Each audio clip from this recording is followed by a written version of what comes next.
نحمد اللہ تعالی ونصلی ونسلم علی رسولہ المجتبی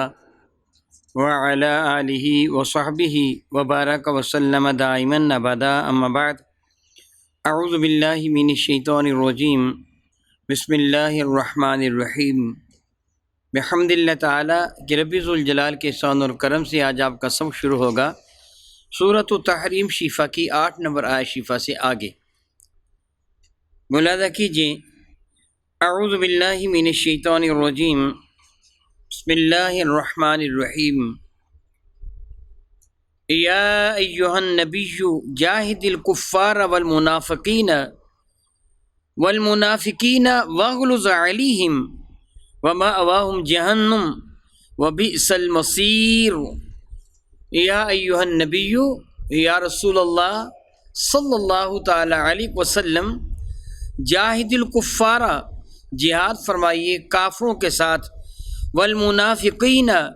اور منافقوں کے خلاف جہاد فرمائیے، واغلظ علیہم، اور ان پر سختی فرمائیے، ومأواہم، اور ان کا ٹھکانہ ہے جہنم، جہنم کی آگ، وبئس المصیر، اور کتنا برا انجام ہے ان کا، پلٹ جانے کی جگہ کتنی بری جگہ ہے ان کے لیے۔ رب ذوالجلال اس برکم میرے اور آپ کے کریم آقا رسول عربی شفیع معظم رحمت عالم کو جہاد کا حکم دیا۔ بظاہر حکم یہ میرے نبی سے ہے، اور حقیقتاً قیامت تک آنے والے ہر مسلمان کے لیے یہی حکم ہے۔ جہاد ایک طرح کا نہیں ہوتا، جہاد کئی طرح کا ہوتا ہے۔ جس طرح جہاد بالنفس، اپنی جان کے ساتھ اللہ تعالیٰ کی راہ میں جد و جہد کرنا، جہاد باللسان، اپنی زبان کے ساتھ اللہ تعالیٰ جل وعلا کی رضا کی خاطر جہاد کرنا، جس طرح میرے اور آپ کے کریم آقا حضور نبی مرشد رحمت عالم صلی اللہ علیہ وآلہ وسلم کے ارشاد گرامی قدر کا مفہوم بنتے ہیں کہ بہترین جہاد جابر سلطان کے سامنے کلمہ حق کہنا ہے، یعنی زبان کے ساتھ جہاد کرنا، ہاتھوں کے ساتھ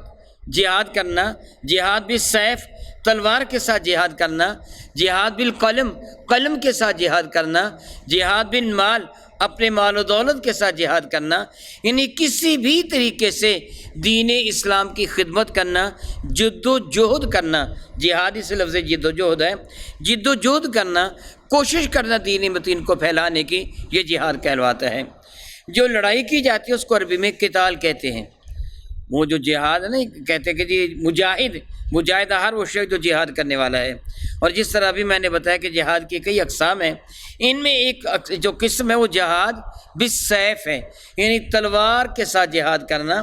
اور اس کو قتال کہا جاتا ہے عربی میں، یعنی جہاد بالسیف۔ ہر طرح کا جہاد کیا جائے گا۔ اب میرے اور آپ کے کریم آقا رب ذوالجلال کے محبوب حضور نبی مرشد رحمت عالم صلی اللہ تعالی وسلم نے جہاد کفار کے ساتھ فرمایا، تلوار کے ساتھ۔ یہ حکم کیا ہے؟ یا ایھا النبی جاہد الکفار، کافروں کے ساتھ جہاد کیجیے، والمنافقین، اور منافقوں کے ساتھ جہاد کیجیے۔ میرے کریم آقا نے ایک بھی منافق کو قتل نہیں کروایا، یعنی منافقوں کا جو سرغنہ تھا عبداللہ بن ابی، اس سے واضح ترین انداز میں گستاخیاں بکی تھیں، جس طرح آپ سورہ منافقون کے تحت سن چکے ہیں۔ صحابہ نے عرض کیا تھا سیدنا فاروق اعظم رضی اللہ تعالیٰ نے، ایک روایت میں سیدنا خالد بن ولید نے، ایک روایت میں خود ان کے بیٹے نے عرض کیا تھا، یا رسول اللہ اجازت دیجیے میں اس کی گردن اڑا دوں، تو میرے نبی نے منافق کو قتل کرنے کی اجازت نہیں دی تھی۔ فرمایا تھا کہ اگر میں اجازت دے دوں تو دوسرے لوگ یعنی یہود و نصارہ کافر یہ کہیں گے یہ اب خود اپنے صحابہ کو قتل کرنے لگا ہے، حالانکہ وہ صحابہ تو تھے نہیں، لیکن ایمان بظاہر کلمہ تو پڑھتے تھے نا۔ اس لیے میرے نبی نے فرمایا کہ میں ان کو قتل نہیں کروں گا، سختی کی۔ البتہ میرے نبی کو اللہ تعالیٰ فرماتا ہے واغلظ علیہم، ان پر سختی کیجیے۔ ان کے ساتھ جو جہاد فرمایا وہ جہاد علم کے ساتھ تھا، زبان کے ساتھ ان کو سمجھانے کے لیے۔ منافقین کو تلوار سے قتل نہیں کیا گیا اس انداز سے۔ رب ذوالجلال فرماتے ہیں ومأواہم جہنم، ان کا ٹھکانہ جہنم ہے، وبئس المصیر، اور پلٹ جانے کی جگہ، ان کے جو انجام کی جگہ ہے وہ کتنی بری ہے۔ خالق کائنات جل وعلا ایک مثال ارشاد فرماتے ہیں، فرماتا ہے ضرب اللہ مثلا للذین کفروا، اللہ تعالیٰ کافروں کے لیے ایک مثال بیان فرما رہا ہے۔ جس طرح میں متعدد مرتبہ یہ بات کہہ چکا ہوں، اللہ تعالیٰ اور اس کے رسول کی سنت ہے مثال دے کر سمجھانا۔ اب یہاں اللہ تعالیٰ ایک مثال ذکر فرما رہا ہے، مثل الذین، مثلا للذین، مثال للذین، ان لوگوں کے لیے، کفروا، جنہوں نے کفر کیا، امرأۃ نوح، حضرت نوح کی بیوی کی مثال، وامرأۃ لوط، اور حضرت لوط علیہ السلام کی بیوی کی مثال۔ یعنی اللہ تعالیٰ نے کافروں کو ایک مثال دیتا ہے کہ نوح علیہ السلام کی بیوی کی مثال اور لوط علیہ السلام کی بیوی کی مثال کیا، کانتا تحت العبدین، یہ ہمارے دو برگزیدہ بندوں کے تحت تھیں، یعنی ان کی بیویاں تھیں، ان کی زوجیت میں تھیں، من عبادنا الصالحین، ہمارے وہ بندے جو بڑے ہی نیکوکار تھے۔ یعنی حضرت نوح بھی اللہ کے نبی ہیں، حضرت لوط بھی اللہ کے نبی ہیں، وہ دونوں دو نبیوں کی بیویاں تھیں، نہایت ہی نیکوکار۔ اب نبی سے بڑھ کر کون صالح ہو سکتا ہے؟ وہ صالحین کی بیویاں تھیں، لیکن فخانتاہما، ان دونوں نے ان سے خیانت کی۔ سیدنا ابن عباس رضی اللہ تعالیٰ کا ارشاد گرامی قدر، اس جگہ خیانت سے مراد معاذ اللہ تعالیٰ عزت کو دو پہ لگانا نہیں ہے، بے حیائی نہیں ہے، بدکاری نہیں ہے۔ اللہ تعالیٰ نے انبیاء کی بیویوں کی اس اعتبار سے حفاظت فرمائی ہے، کسی بھی نبی کی بیوی فاحشہ نہیں گزری ہے۔ یہاں خیانت سے مراد کیا ہے؟ بعض مفسرین کرام نے فرمایا کہ وہ منافقہ تھیں، بظاہر تو ایمان لانے والی تھی، نوح علیہ السلام کی بیوی نوح علیہ السلام پر، اور لوط علیہ السلام کی بیوی لوط علیہ السلام پر بظاہر ایمان لاتی تھیں، حقیقتاً کافرہ تھیں۔ بعض نے یہ کہا کہ وہ اعلانیہ طور پر کافر تھیں۔ معاذ اللہ تعالیٰ سماذ اللہ تعالیٰ اپنے خاوندوں کو دیوانہ اور پاگل خیال کرتی تھی، الیاذ باللہ تعالیٰ ثم الیاذ باللہ تعالیٰ، جس طرح نوح علیہ السلام کی بیوی اور حضرت لوط علیہ السلام کی بیوی مہمانوں کے بارے میں لوگوں کے ساتھ ملی ہوئی تھی، اور اس لیے بتایا تھا لوگوں کے ہمارے گھر میں جو فرشتے خوبصورت لڑکوں کی شکل میں لوط علیہ السلام کے ساتھ ان کے گھر میں آئے تھے، تو ان کی بیوی نے لوگوں کو اطلاع دی تھی، گویا اپنے خاوند سے خیانت کی تھی کہ اپنے خاوند کی باتیں غیروں کو بتائی تھی اور ان کو اطلاع دی تھی، اپنے خاوند کی مخالفت کی تھی۔ نبی کریم ارشاد گرامی قدر فرماتے ہیں، فخانتاہما، ان دونوں نے ان سے خیانت کی، تو فلم یغنیا عنہما من اللہ شیئا، تو ان کا نبیوں کی بیوی ہونا اللہ تعالیٰ کے حضور کوئی بھی فائدہ نہ دے سکا۔ فرماتے ہیں فلم یغنیا، ان دونوں کو غنی نہ کیا، بے پرواہ نہ کیا، عنہما، ان سے، من اللہ، اللہ تعالیٰ کے حضور شیئا، ذرا برابر بھی، یعنی نبیوں کی بیویاں ہونا ان کے لیے مفید ثابت نہ ہو سکا،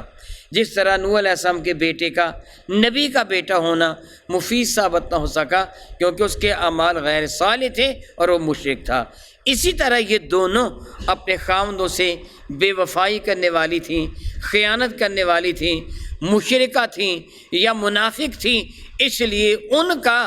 نبی کی بیوی ہونا ان کے لیے مفید ثابت نہ ہو سکا۔ رب کریم فرماتے ہیں وَقِيلَ ادْخُلَا النَّارَ، اور ان کو کہہ دیا گیا، فرما دیا گیا، یعنی اللہ تعالیٰ جل وعلا کی طرف سے ان کو کہا گیا، یہ یا تو اب ان کی قبروں کی یہ حالت ہے یا پھر قیامت کو اللہ تعالیٰ جل مجل کریم ان کو یہ ارشاد فرمائے گا کہ قیل ادخل النار، فرمایا جائے گا جہنم میں داخل ہو جاؤ، مع الداخلین، داخل ہونے والوں کے ساتھ، یعنی تم اہل جہنت میں سے ہو اور تم بھی جہنم میں داخل ہو جاؤ۔ رب کریم فرماتے ہیں وَضَرَبَ، اور مثال دیتا ہے اللہ تعالیٰ، وَضَرَبَ اللَّهُ مَثَلًا لِلَّذِينَ آمنوا، اور ایمان والوں کی مثال اللہ تعالیٰ جل وعلا ارشاد فرماتے ہیں امرأۃ فرعون، فرعون لعین کی بیوی کی۔ جو کافر ہیں ان کو نبی کی رشتہ داری فائدہ نہیں دے گی،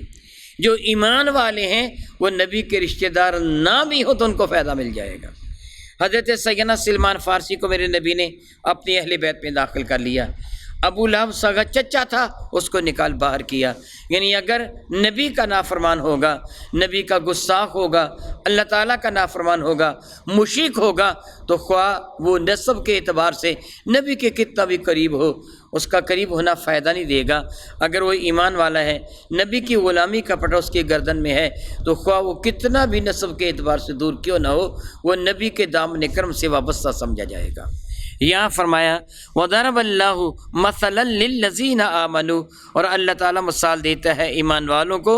امرأۃ فرعون، فرعون کی بیوی کی۔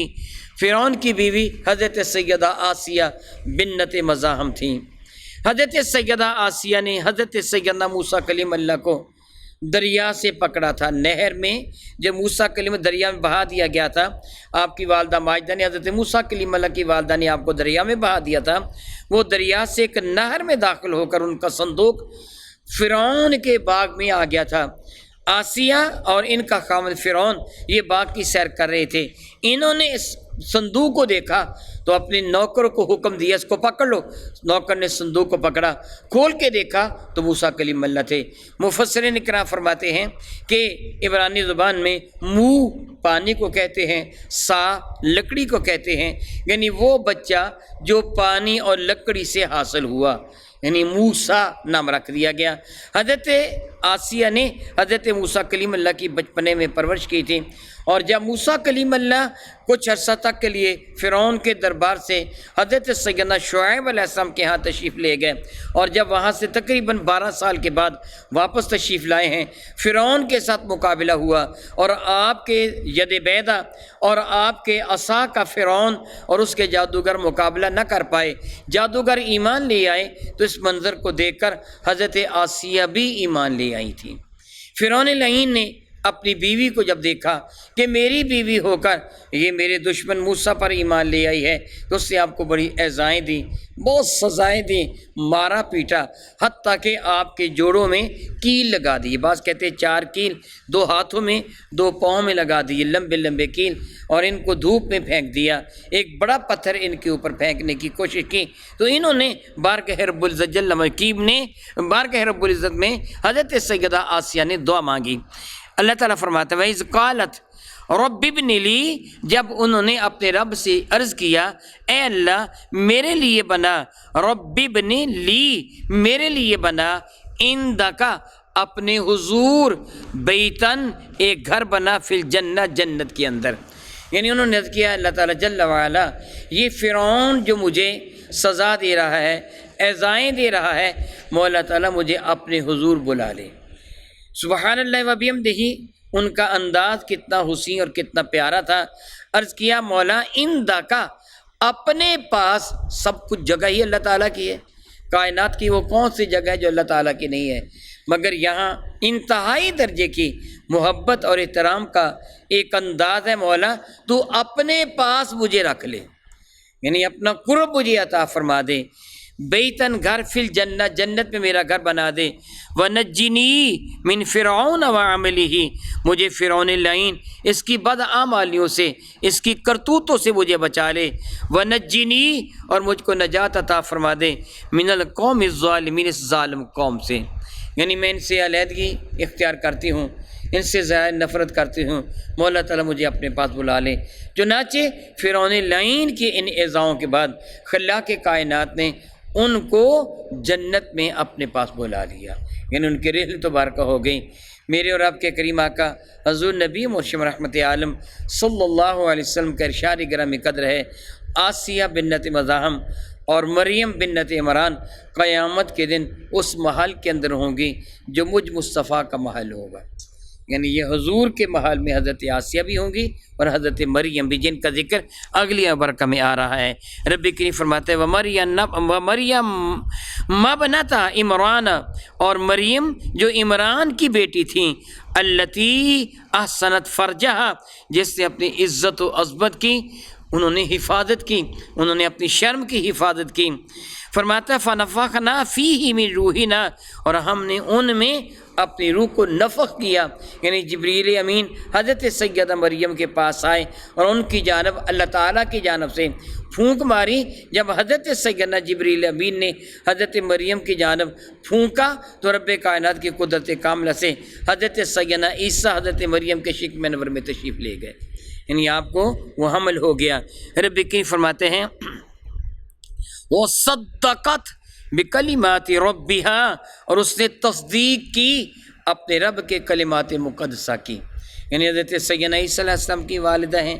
ان کی پرورش کی، اللہ تعالیٰ جل وعلا کے حکموں کی تصدیق کی اور رب کائنات جل وعلا کے حکموں پر عمل کیا۔ فرماتے ہیں کہ رب کائنات انہوں نے تصدیق کی بھی کلمات ربہا اپنے رب کی باتوں کی، وہ کتبی ہی اپنے رب کی کتابوں کی، یعنی وہ صاحب ایمان تھیں، وکانت من القانتین اور وہ اللہ تعالیٰ کی نہایت ہی فرما بردار اور وفا شعار تھیں۔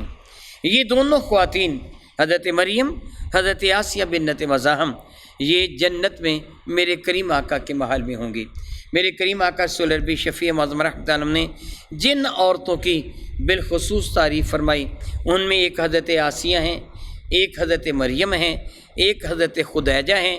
ایک حضرت فاطمہ الزہرا ہیں اور ایک حضرت سیدہ عائشہ صدیقہ ہیں۔ یہ وہ خواتین ہیں کہ جن کی زبان مصطفیٰ کریم صلی اللہ علیہ وسلم سے عزت و عظمت کا تذکرہ ہوا، او کما قال اللہ تبارک و تعالی واللہ تعالی اعلم باسرار کتابہ بحمد اللہ تعالی۔ سورہ تحریم کا ترجمہ مکمل ہوا۔ اللہ تعالیٰ جل وعلا کے حضور گزارش ہے کہ خلاق کائنات ہمیں صحیح ترین طریقے سے قرآن مجید فرقان پڑھنے اور اس پر عمل کرنے کی توفیق و ہمت عطا فرمائے، آمین ثم آمین۔